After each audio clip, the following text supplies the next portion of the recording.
Une réunion typique. Bonsoir mes amis. Que la grande miséricorde de Dieu et sa paix soient avec vous tous. Mon séjour ici, dans votre ville, est court, mais j'en apprécie chaque heure. Dans mon cœur, je ressens que ce ne sera pas mon dernier voyage en Afrique du Sud. Si Dieu le permet, nous reviendrons volontiers. Sans doute qu'à ce moment-là, vous aurez encore plus de foi à cause de ce que vous avez vu et de ce que vous verrez ce soir. Je sais que dans l'auditoire ce soir, il y a un grand nombre de personnes qui sont déjà guéries. Vous ne vous en rendez peut-être pas compte en ce moment, mais notez bien ce que je vous dis.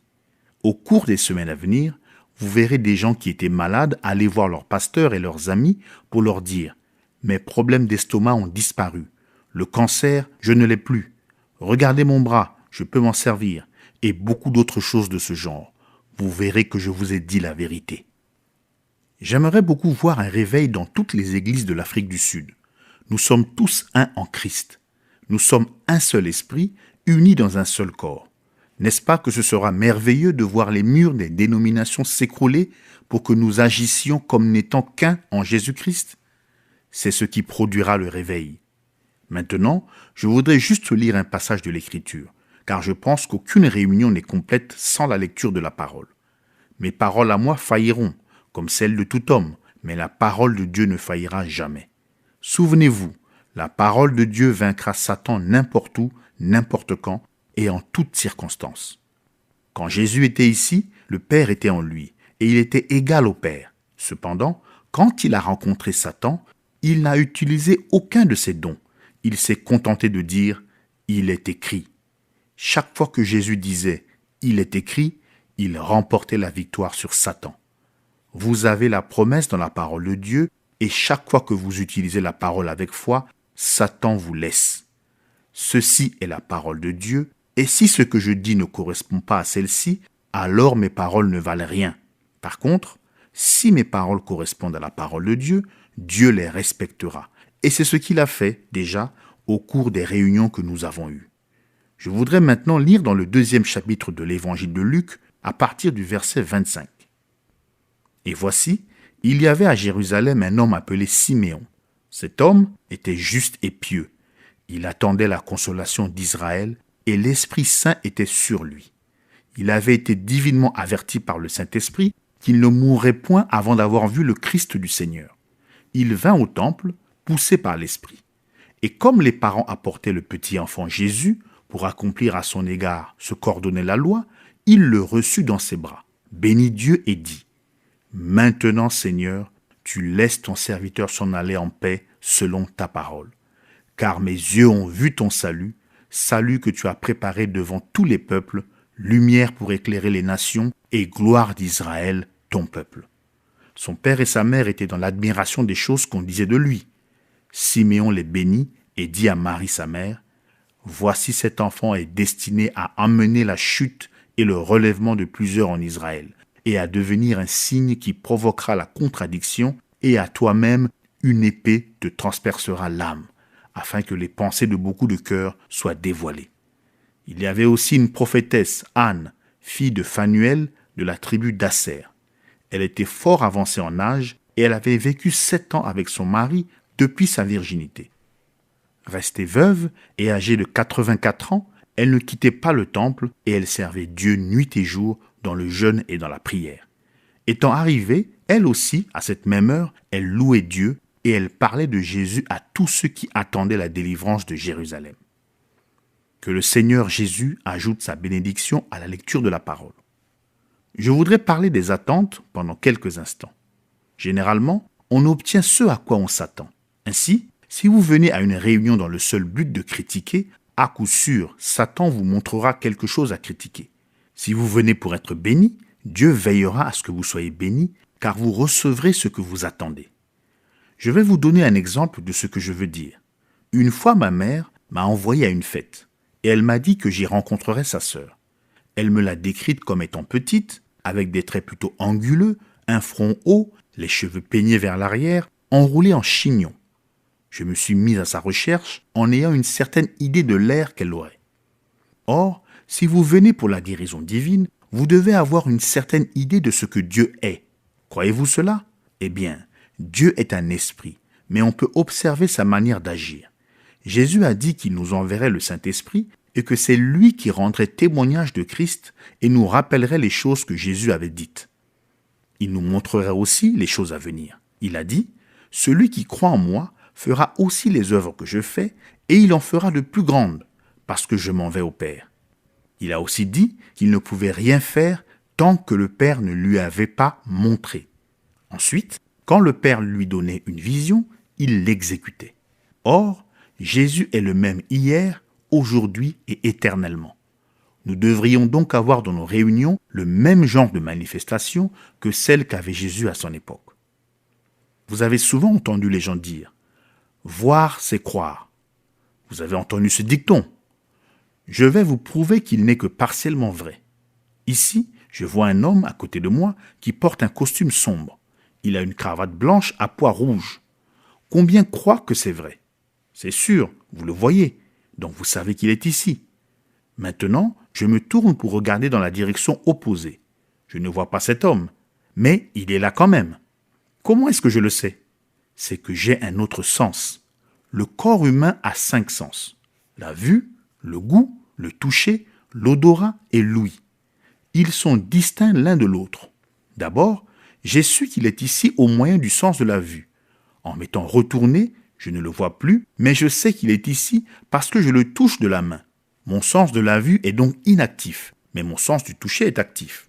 Quand je me tourne de nouveau vers lui et que j'enlève ma main de lui, le toucher ne m'informe plus de sa présence, mais c'est la vue qui le fait. Vous avez un autre sens. Écoutez, j'entends de la musique. Combien pensent que j'ai raison? Est-ce que vous l'avez vu, touché, senti, goûté? Non. Mais vous avez le sens de l'ouïe. Alors, voir n'équivaut pas à croire. Dans ce cas, c'est entendre qui équivaut à croire. Il y a donc 5 sens. Dieu a fait l'homme à son image, un homme esprit. Ensuite, il a placé en lui 5 sens pour lui permettre d'entrer en contact avec son domaine terrestre. Ceux-ci n'ont rien à voir avec Dieu. Les 5 sens ont été donnés pour entrer en contact avec le domaine terrestre. Mais l'âme de l'homme, l'esprit, a aussi un sens, c'est la foi. C'est au moyen de la foi que l'homme entre en contact avec son Créateur. Les 5 sens n'ont rien à voir avec cela. Ils contactent le domaine terrestre alors que votre esprit, lui, contacte le domaine céleste. Mon sens du toucher, comme quand je touche cet homme, est donc une réalité pour le corps. La vue est une réalité pour le corps. Elle est une réalité. Mais la foi est une réalité plus grande encore pour votre âme. Maintenant, écoutez. La foi est une ferme assurance des choses qu'on espère, une démonstration de celles qu'on ne voit pas, qu'on ne goûte pas, qu'on ne touche pas, qu'on ne sent pas et qu'on n'entend pas. Et pourtant, elle est tout aussi réelle, même plus réelle encore, que les 5 autres sens. Qu'en serait-il si personne n'avait jamais vu et que tout à coup, quelqu'un reçoive des yeux et voit? Nous penserions que cette personne est folle si elle nous annonçait qu'elle peut voir des choses, des objets, l'éclat du soleil, etc. Si nous ne possédions que 4 sens, nous la prendrions pour folle. Mais pour elle, c'est réel. Eh bien, la foi, c'est pareil. Diriez-vous que cette chemise est blanche? Combien croient que cette chemise est blanche? C'est la preuve que vous voyez. Maintenant, si votre foi vous dit que vous allez être guéri et que c'est une réalité pour vous, autant que votre vue qui vous dit que cette chemise est blanche, alors vous êtes guéri. La foi le déclare, c'est parfait. Reportons-nous maintenant à notre texte un instant.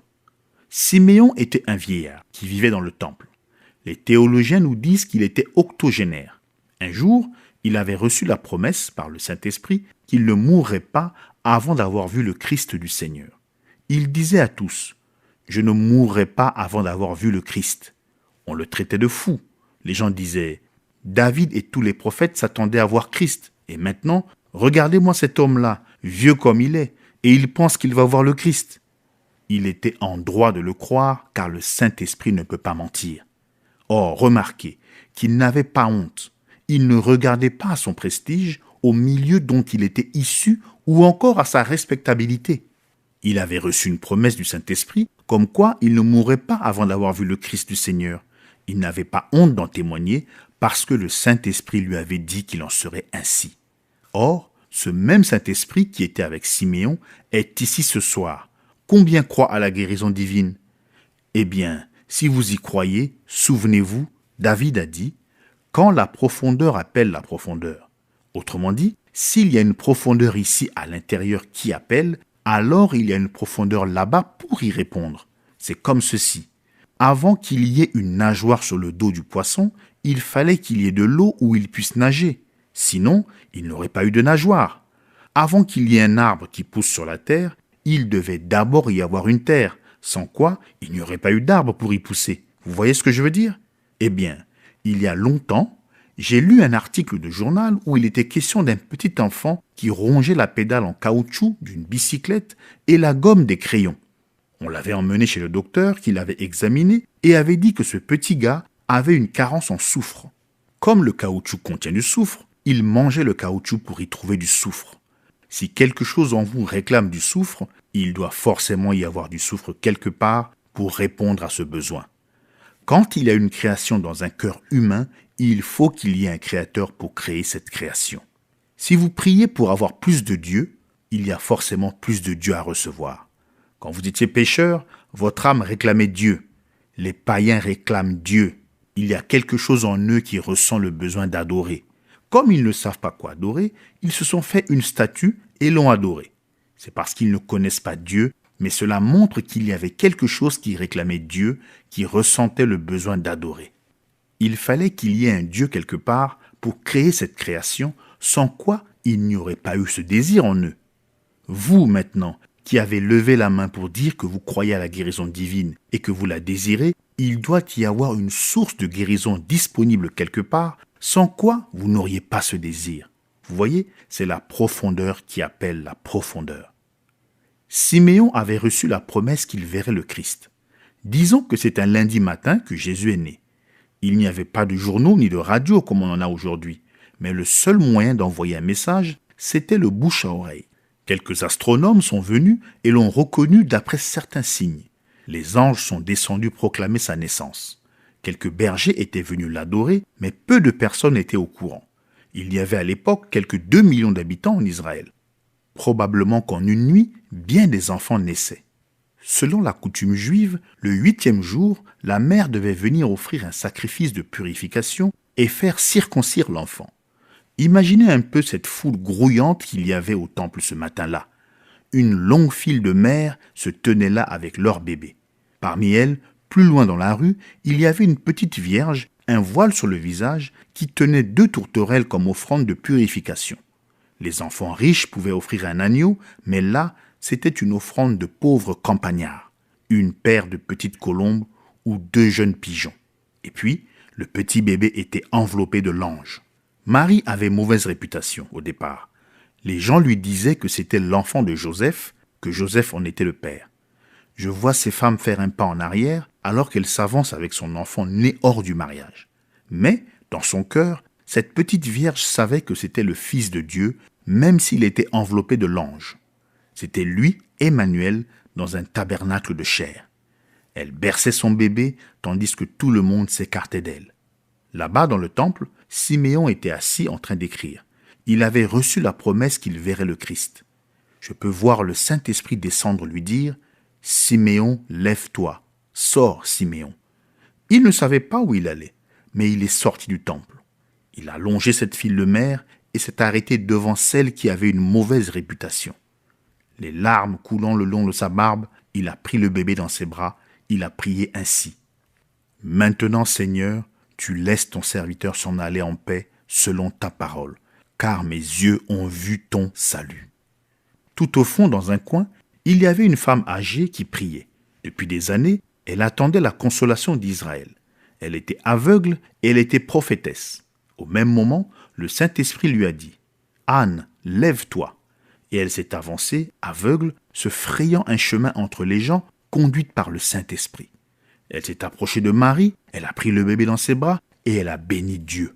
Et ce même Saint-Esprit qui a conduit Anne, cette femme aveugle, vers le Sauveur, est ici ce soir pour vous conduire vers le Sauveur, le Christ de Dieu, celui qui est mort sur le calvaire et qui a envoyé le Saint-Esprit. Et trouverez-vous étrange que je vous dise, à vous qui êtes avides de recevoir de Dieu la guérison, que ce désir est créé dans votre cœur par le Saint-Esprit? Tout comme il a conduit Siméon et Anne autrefois, de même il vous a conduit ici ce soir. C'est ce que vous attendiez. Maintenant c'est ici, pour vous. En effet, il y a une source remplie du sang qui coule du flanc d'Emmanuel. En se plongeant dans ce flot, chacun peut faire disparaître ses taches de culpabilité et chaque malade peut être débarrassé de sa maladie. Il était blessé pour nos péchés, brisé pour nos iniquités. Le châtiment qui nous donne la paix est tombé sur lui et c'est par ses meurtrissures que nous sommes guéris. Chacun de nous. Et vous, cher ami, vous qui croyez qu'il y a une source quelque part, la voici. Elle est ouverte devant vous, c'est gratuit. Que celui qui veut vienne et qu'il reçoive sa guérison. Le même Saint-Esprit qui a donné la promesse à Siméon vous donne à vous la promesse. Le même Saint-Esprit qui a conduit Siméon vers le Christ vous a conduit à la source de guérison. Il est le même Esprit hier, aujourd'hui et éternellement. Crois-tu cela? C'est vrai. Ceux qui sont fils et filles de Dieu sont conduits par l'Esprit de Dieu. Croyez-vous cela? Je ne suis qu'un homme, mais je suis né prophète, fait pour avoir des visions. Il y a environ 5 ans, un ange m'est apparu. Il était vêtu de blanc et il y avait au-dessus de lui une lumière vive. Il pesait environ 90 kilos, il n'avait ni barbe ni moustache. Il était nu-pied, ses cheveux lui allaient jusqu'aux épaules. Il s'est avancé vers moi et m'a dit que j'étais né dans ce monde pour prier pour les malades. Il m'a dit qu'il était envoyé par le Dieu Tout-Puissant pour me dire cela. Il m'a dit, si tu es sincère et que tu amènes les gens à te croire, rien ne résistera à ta prière, pas même le cancer. Je lui ai alors dit que je ne pouvais pas aller faire ces choses à cause de mon manque d'instruction. Il m'a dit que, de même qu'il avait été donné au prophète Moïse 2 signes, de même moi, j'allais recevoir 2 signes qui rendraient témoignage de ce que je vous dis. Je prendrai la personne par la main et alors il me parlerait pour me révéler ce qui n'allait pas chez cette personne. Beaucoup de choses allaient s'accomplir et j'allais avoir des visions.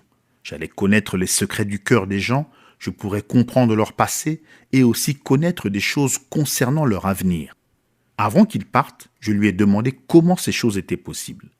Il m'a dit que quand Jésus était ici, il ne pouvait jamais rien faire de lui-même, mais seulement ce que le Père lui avait montré. Combien d'entre vous savent que c'est vrai? Que dit la Bible? Jésus-Christ est le même hier, aujourd'hui et éternellement. S'il est aujourd'hui le même qu'il était à l'époque, alors il guérira aujourd'hui, comme il le faisait à l'époque. Encore un peu de temps et le monde ne me verra plus, mais vous me verrez. N'est-ce pas vrai? Maintenant, il me reste encore un instant pour vous donner un témoignage, avant que nous commencions à prier pour les malades. Une fois en Amérique, pendant que je voyageais en train vers le sud, pour aller rencontrer Frère Bosworth, j'ai eu une vision. Je voyais un petit garçon qui gisait sur le sol, les vêtements tout déchirés. Je voyais des rochers et des arbres. C'était un pays inconnu. Son petit corps avait de nombreuses fractures. Il gisait là, mort. Ce soir-là, à la réunion, j'ai raconté cette vision aux gens. Je leur ai dit, notez-la dans votre Bible et vous verrez si cela ne va pas se produire. Quelques jours plus tard, on m'a emmené voir un petit garçon qui s'était noyé dans un canal d'irrigation.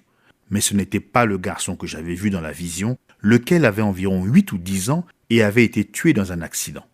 Le garçon qui s'était noyé, c'était un bambin aux cheveux noirs, bien habillé. Ce n'était pas lui. D'un bout à l'autre des États-Unis et du Canada, j'en ai témoigné en disant « Notez-le dans votre Bible ». Cela a été noté dans des milliers de Bibles.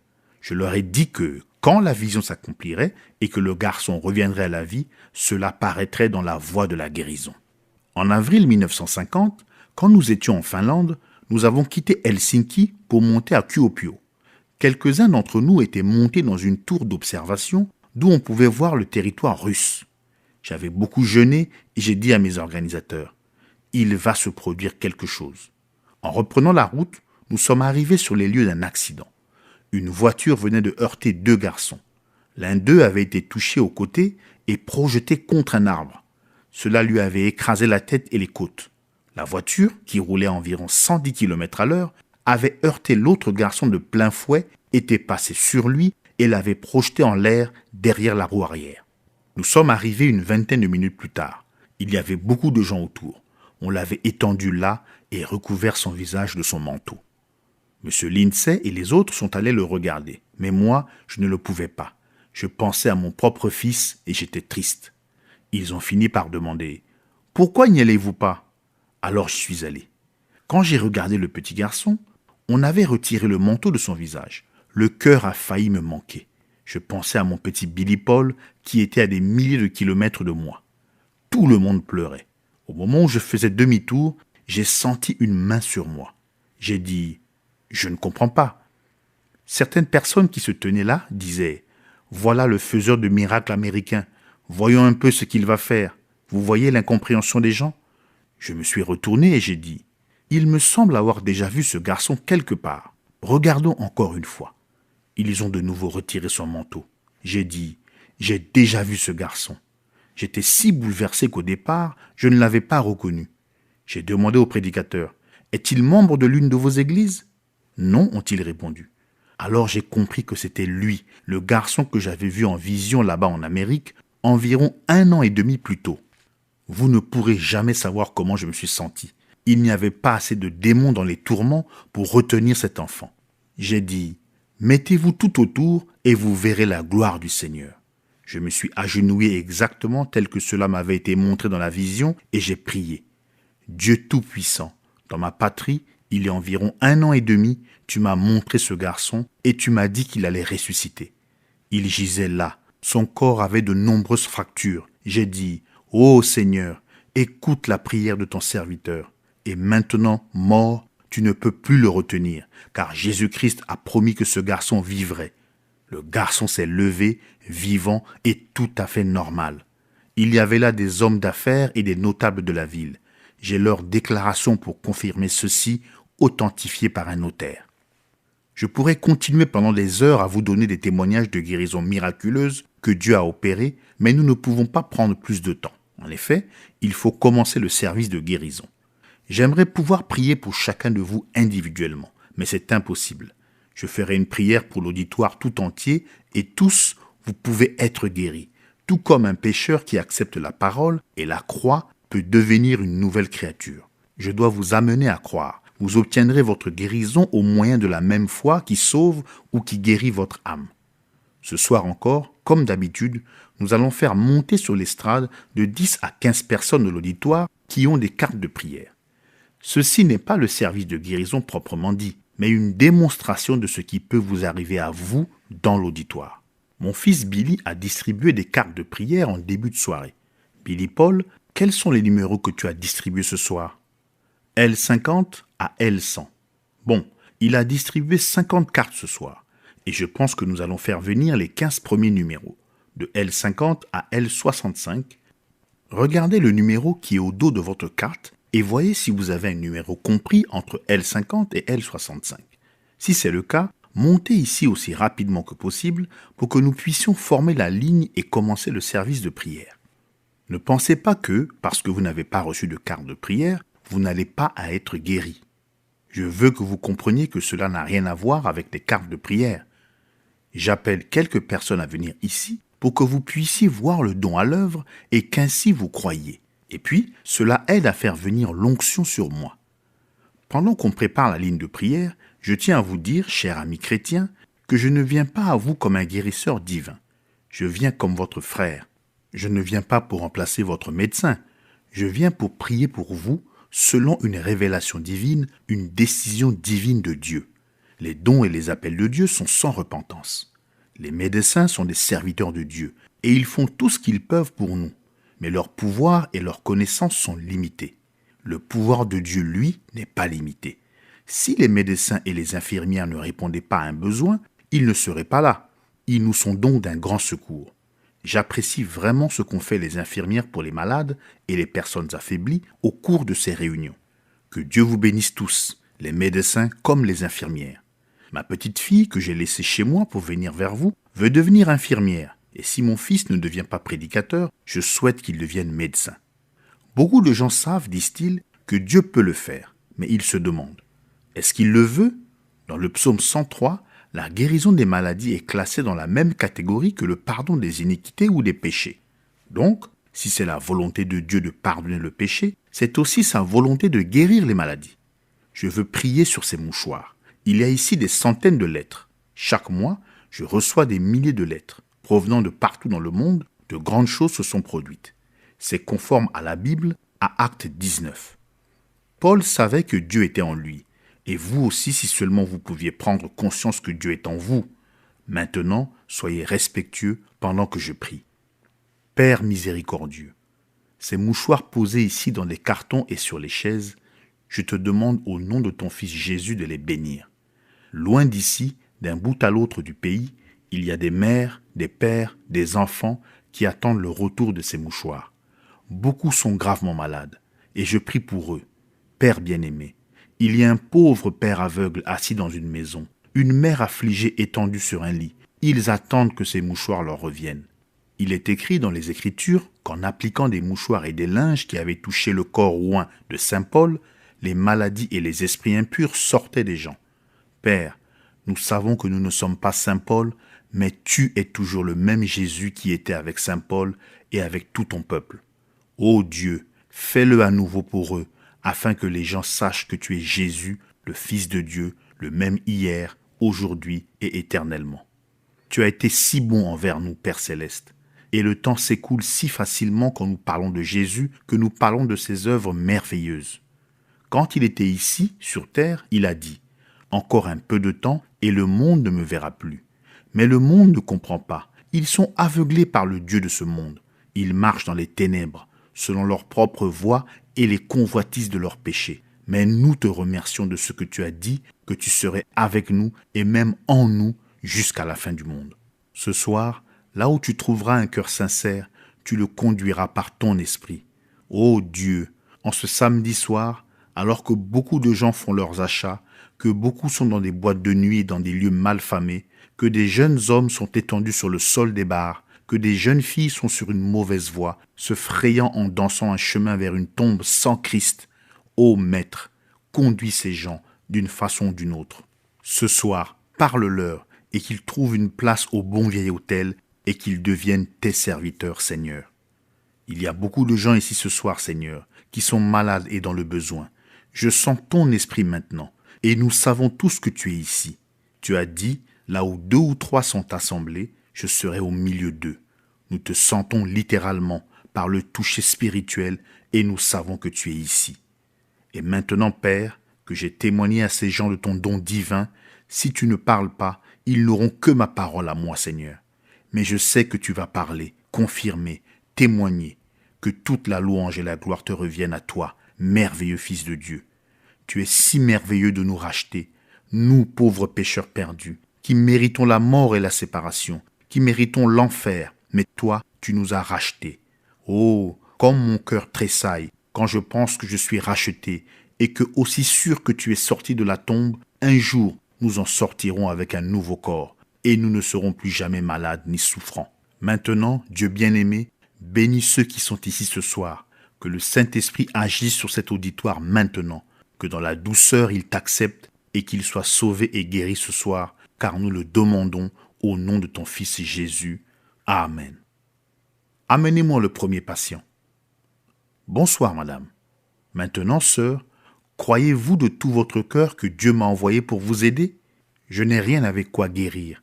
Si j'étais médecin, je vous donnerais des médicaments. Je suis le serviteur de Dieu et de ce fait, je peux simplement inspirer votre foi pour que Dieu, lui, puisse vous aider. Je ne peux pas faire ce que Dieu a déjà fait. Je suis un prophète et je peux seulement vous dire ce qui ne va pas chez vous au moyen d'une vision. Si je peux maintenant vous dire ce que vous avez, croyez-vous que Dieu m'a envoyé? Avant de venir à la réunion ce soir, vous étiez en prière, n'est-ce pas? Vous avez prié pour que ce soir, on vous appelle à venir sur l'estrade. Vous souffrez depuis longtemps de violents maux de tête. Croyez-vous de tout votre cœur? Alors rentrez chez vous et acceptez votre guérison. Viens, jeune homme. Est-ce que tu aimes Jésus? L'Esprit de Dieu est déjà sur cet enfant. Si Jésus se tenait sur cette estrade et qu'il te disait, mon garçon, que tu as telle et telle chose, est-ce que tu le croirais? Maintenant, si c'est moi qui te le dis, est-ce que tu croiras que Dieu m'a envoyé? Je ne suis que l'instrument de Dieu. J'ai une vision de ce jeune garçon devant moi. Tu souffres d'ulcères dans la bouche, n'est-ce pas? Si c'est vrai, lève la main. Rentre à la maison et réjouis-toi parce que Dieu t'a guéri. Bonsoir, madame. Croyez-vous de tout votre cœur? Vous avez une petite fille vraiment très mignonne.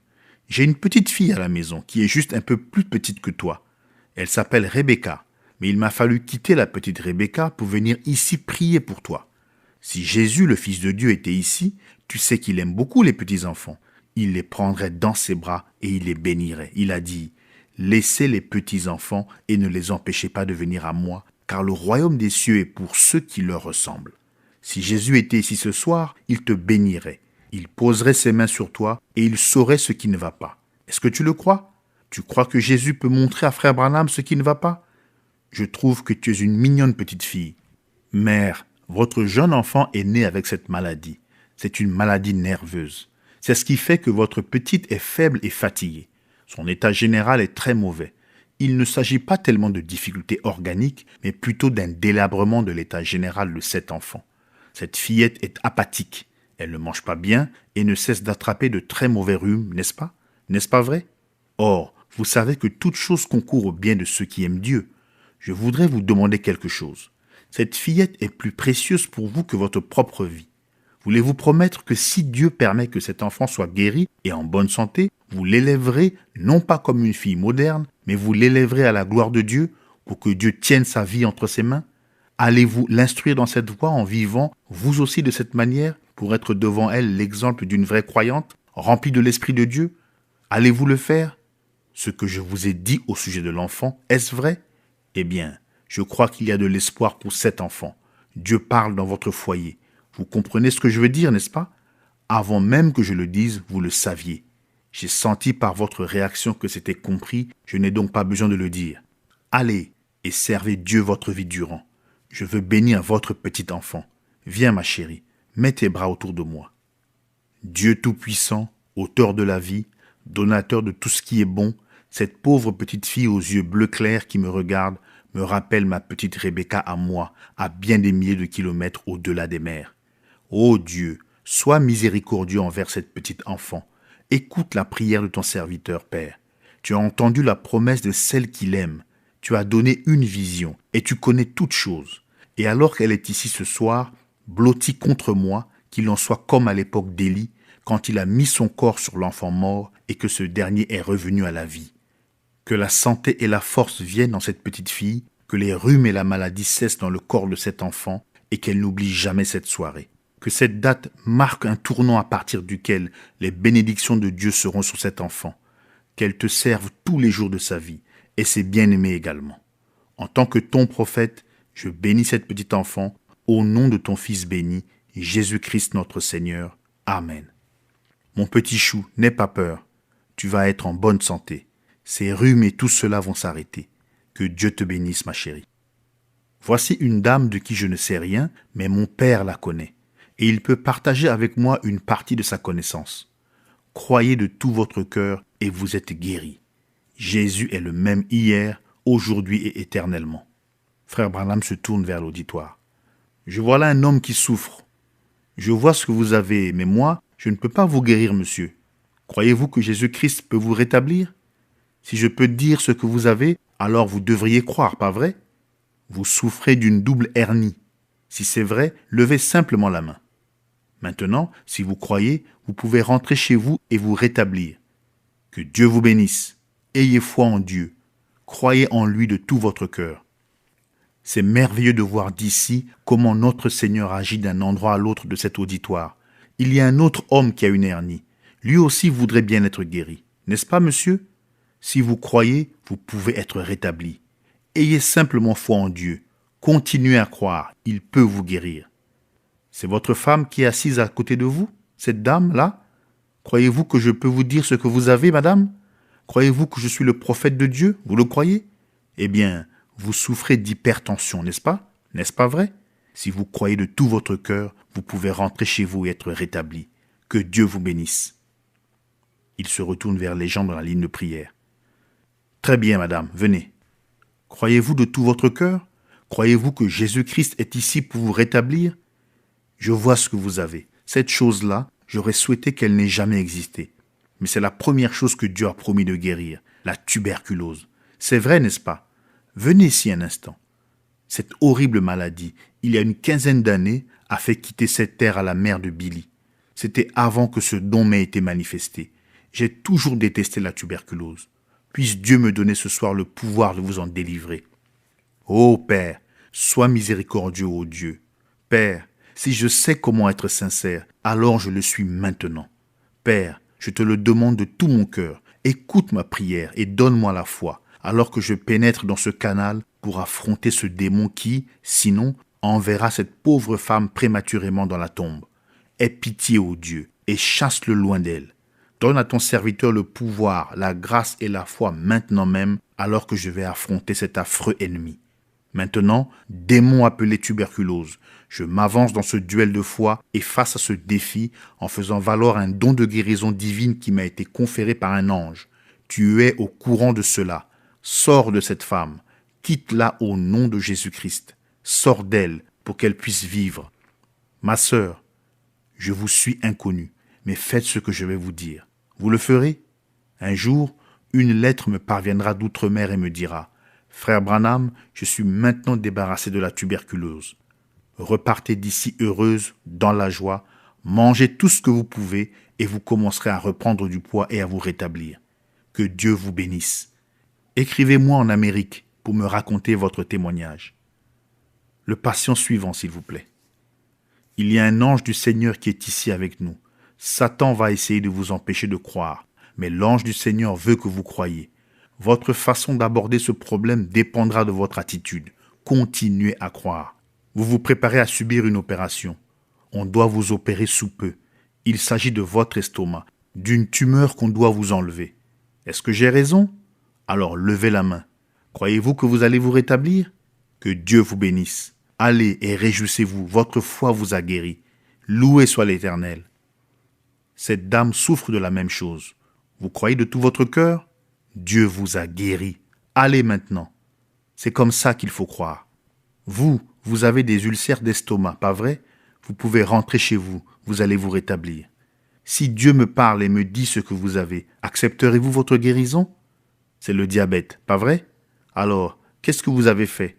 Vous avez accepté votre guérison, n'est-ce pas? Que Dieu vous bénisse. Disons, loué soit l'Éternel. Maintenant, frère, allez, vous continuerez d'aller chez votre médecin et au bout d'un certain temps, il vous dira que ce n'est plus nécessaire. Vous pourrez nous envoyer votre témoignage par écrit. Que Dieu vous bénisse. Bonsoir, monsieur. Croyez-vous que vous êtes guéri maintenant? Vous le croyez? Certainement. Rentrez chez vous et mangez ce que vous voulez. Vos problèmes d'estomac sont partis. Que Dieu vous bénisse. Rentrez chez vous et mangez. Cela fait bien longtemps que vous n'avez pas pu manger ce que vous vouliez. Il se tourne de nouveau vers l'auditoire. Je vois quelque chose qui se déplace de ce côté-là. Je n'arrive pas à savoir ce que c'est. Croyez maintenant de tout votre cœur. Oh, ce qui pourrait arriver si tous nous croyions. La dame assise là. Vous aviez un problème gynécologique. C'est parti. Disons, loué soit l'Éternel. Vous aimeriez être débarrassé de ce kyste, n'est-ce pas, sœur? Rentrez chez vous et soyez en bonne santé. Que Dieu vous bénisse. Oh, n'est-il pas merveilleux? Je suis certain que vous pouvez apprécier ceci, parce qu'il y a environ 5000 âmes qui essaient de tirer pour bénéficier du don. C'est comme des rames qui tirent d'un côté puis de l'autre. J'arrive à peine à distinguer ce que c'est, mais je sais que Jésus-Christ, le Fils de Dieu, est ici pour vous redonner la santé. Croyez de tout votre cœur. Jeune homme, vous là-bas, près du mur, croyez-vous que je suis le prophète de Dieu? Croyez-vous que nous nous tenons en sa présence maintenant? Je ne lis pas dans vos pensées. Vous savez ce que vous avez. Vous régurgitez constamment votre nourriture. Vous devenez très las. Vous arrivez à peine à tenir debout. Vous avez une soif dans votre cœur. Vous voulez servir Dieu. Vous ne l'avez jamais servi comme vous l'auriez voulu. N'est-ce pas vrai? Acceptez-le maintenant comme votre sauveur. Soyez baptisé du Saint-Esprit et soyez guéris. Vous là, dans ce fauteuil roulant, Dieu vous a guéri de votre infirmité. Rentrez chez vous en croyant et en confessant ce que Christ a fait pour vous et vous serez entièrement guéri. Vous jouirez d'une parfaite santé. Très bien, faites venir le patient suivant. Venez, madame. Croyez-vous de tout votre cœur? Elle ne comprend pas l'anglais. Dites-lui simplement qu'elle est guérie. Elle avait des problèmes cardiaques. Dites-lui de rentrer chez elle et de se réjouir. Elle ne sait pas parler l'anglais, mais elle sait vraiment avoir la foi. Avancez par ici, monsieur. Accepterez-vous de m'obéir en ma qualité de prophète de Dieu? Bon, vous avez de l'arthrite depuis longtemps, n'est-ce pas? Levez les mains. Faites bouger vos pieds vers le haut et vers le bas. Descendez de l'estrade. Jésus-Christ vous a guéri. Que Dieu vous bénisse. Disons, loué soit l'Éternel. Oui, sœur, vous vous inquiétez pour votre dos, n'est-ce pas? Très bien. Levez-vous. Bougez votre dos dans tous les sens. Penchez-vous. Jésus vous a guéri de ce mal de dos.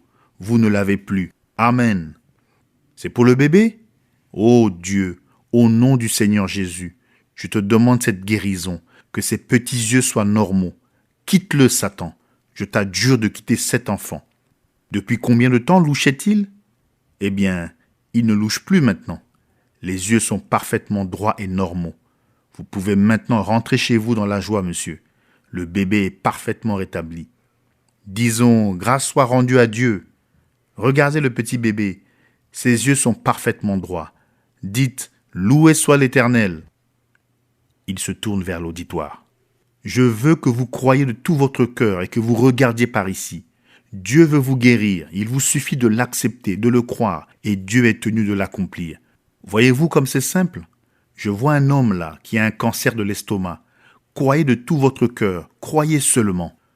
Regardez tous par ici et croyez de tout votre cœur.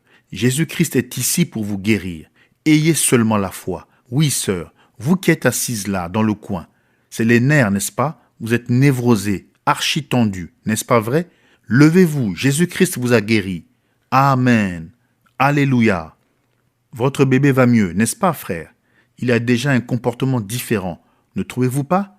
Jésus l'a guéri ce soir pendant la réunion. Disons, loué soit l'Éternel. Est-ce que tout le monde entend bien au fond? Quelquefois, quand l'onction descend sur moi, j'ai l'impression d'avoir le visage tout engourdi. Ne pensez pas que c'est un signe de nervosité quand je me frotte le visage, mais je me sens comme si mes lèvres étaient toutes gonflées. C'est vraiment une sensation sacrée. Je ne peux pas l'expliquer. Je l'aime, ça, je le sais. Je l'aime de tout mon cœur. Il y a une dame assise là en train de prier. Elle fait de son mieux. Vous, sœur, qui portez un manteau foncé, regardez par ici et croyez-moi de tout votre cœur. Vous croyez? M'acceptez-vous comme le prophète de Dieu? Bien, voici quel est votre problème, sœur. Je le vois maintenant. En fait, il n'y a pas grand-chose qui ne va pas chez vous. Vous êtes oppressé par un démon. Voilà ce qui ne va pas. Est-ce juste? Vous prenez peur et devenez abattu. Vous êtes archi tendu. Si c'est exact, levez la main. Dieu a entendu votre prière. Satan ne peut pas vous retenir. Maintenant, gardez la main levée bien haut pendant que je prie. Seigneur Dieu, en voyant son problème et en sachant que cette pauvre femme est liée, que Satan essaye de lui dire qu'elle a échoué, je viens implorer ta miséricorde. Depuis quelques minutes, elle fait beaucoup d'efforts pour entrer en contact avec toi. Maintenant, Père, je demande à cet esprit de quitter cette femme au nom de Jésus-Christ. Qu'elle reparte d'ici dans la joie et heureuse, ayant retrouvé la santé au nom de Jésus-Christ. Amen. Voilà, sœur, vous en avez fini avec cela. Vous êtes libre maintenant. Ayez simplement la foi et croyez de tout votre cœur. Maintenant, voulez-vous être guéri, vous tous qui êtes là? Croyez-vous de tout votre cœur? Mes amis, j'aimerais rester ici 1 heure de plus, mais mes forces diminuent rapidement. C'est à cause des visions. Je ne peux pas l'expliquer. Croyez-moi maintenant, s'il vous plaît. Si vous faites ce que je vous demande, vous rentrerez chez vous guéri ce soir. Si je vous prenais l'un après l'autre, ce serait pareil. Assurément, mes amis, vous savez que j'ai dit la vérité, et Dieu a attesté que j'ai dit la vérité. Jésus-Christ a guéri chacun il y a environ 1900 ans. Combien d'entre vous ont maintenant la foi pour l'accepter comme votre guérisseur? Levez la main. C'est cela, vous sur les civières, dans vos fauteuils et autres, vous pouvez être guéris. J'ai fait ce que l'ange m'a dit de faire. Il m'a dit d'accomplir les signes comme le faisait le prophète Moïse. Ensuite, de demander d'être sincère en priant et que rien ne résisterait à ma prière. Croyez-vous cela? Alors, courbez la tête un instant. Notre Père céleste, j'implore ta miséricorde en cette heure, ta miséricorde envers toute l'humanité, et en particulier envers ces gens qui sont étendus ici. J'ai témoigné de toi, ô grand Jéhovah, de ton Fils plein d'amour, Jésus, et le Saint-Esprit a attesté que mon témoignage est vrai. Et maintenant, Père, je leur ai dit que ton Fils est mort pour leur guérison, et que l'ange du Seigneur m'a rencontré et a oint ton serviteur pour aller porter ce message. Agis maintenant sur cet auditoire, que la vertu guérissante provenant du calvaire, provenant du sang du sacrifice, du corps et de la mort de notre Seigneur Jésus, atteigne chaque personne souffrante qui entend ma voix. Père bien-aimé, bénis tous ceux qui sont en prière en ce moment, tous ceux qui croient le message. Accorde-le, Seigneur. Écoute cet humble cri que je t'adresse. Veuille exaucer ma prière. Au nom de Jésus-Christ, le Fils de Dieu, je réprime tout esprit de maladie, toute puissance démoniaque, toute puissance qui maintient les gens liés, infirmes, les fait loucher, les rend aveugles et souffrants. Satan, tu es démasqué. Tu ne peux pas retenir ces gens. Tes pouvoirs sont brisés. Jésus-Christ a triomphé de toi au calvaire. Je le représente maintenant par un don divin et tu es démasqué et sommé de sortir. Je t'adjure par le nom de mon Seigneur Jésus-Christ, à qui tu dois obéir car, dans le respect et la sainteté, j'invoque son nom sur ces malades. Alors sors d'eux pour qu'ils soient rétablis par Jésus-Christ, le bien-aimé Fils de Dieu. Amen. Maintenant, pendant que vous avez la tête inclinée, je veux que vous croyiez simplement alors que je prononce ces paroles. Je sais ce qu'il faut pour vaincre Satan, et je vais prononcer ces paroles. Je veux qu'en même temps que moi, vous les disiez dans une prière du cœur. Que les malades partout dans l'auditoire répètent maintenant ces mots dans une prière du cœur. Dieu Tout-Puissant, Créateur des cieux et de la terre, Auteur de la vie éternelle, Donateur de tout ce qui est bon, envoie ta bénédiction de guérison sur moi, pauvre mortel souffrant. J'accepte maintenant la mort au calvaire de ton Fils, lequel est mort pour ma guérison. Par ta grâce, Seigneur, à partir de ce soir, je témoignerai de ma guérison. Il est écrit que tu es le souverain sacrificateur de ma confession. Aussi je confesserai ma guérison jusqu'à ce que je sois complètement rétabli.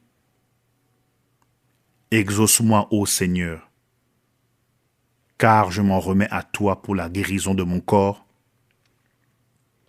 afin de te donner la louange, au nom de ton Saint-Fils, Jésus-Christ. Amen.